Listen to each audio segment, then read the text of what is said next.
May 26, Daily Devotional, Lift 'em Up by Ellen G. White. Results of obedience to physical laws. These are the commandments, the statutes, and the judgments which the Lord your God commanded to teach you, that ye might do them in the land whither ye go to possess it, that thou mightest fear the Lord thy God, to keep all his statutes and his commandments which I command thee, all the days of thy life, and that thy days may be prolonged. Deuteronomy chapter 6, verses 1 and 2. In this scripture, we are taught that obedience to God's requirements brings the obedient under the laws that control the physical being. Those who would preserve themselves in health must bring into subjection all appetites and passions. They must not indulge lustful passion and intemperate appetite, for they are to remain under control to God. And their physical, mental, and moral powers are to be so wisely employed that the bodily mechanism will remain in good working order. Health, life, and happiness are the result of obedience to physical laws governing our bodies.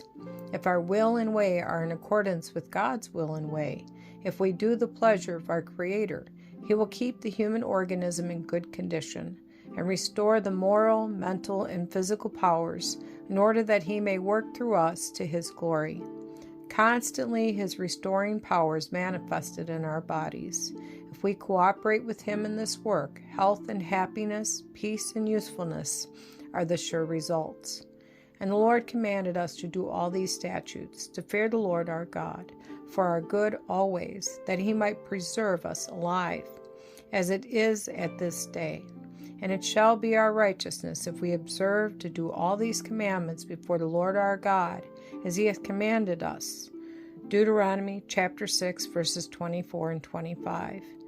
The fear here spoken of is not a servile fear, but a godly fear. God gave these laws to Israel to preserve them in a happy, healthful state. If there had existed no Satan to tempt them, these special instructions would not have been needed. But unless the people had something to guide them, they would surely be led astray by the specious devisings of the enemy of all righteousness. Their only safety was to be found in hearkening with all diligence to the word of the Lord.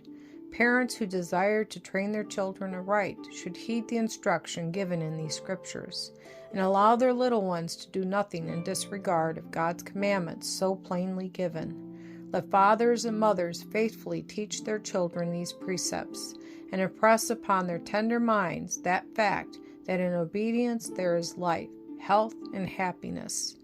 The great object we should always keep in view in obtaining a knowledge of God's law is that we are to become acquainted with His will in order that we may obey Him.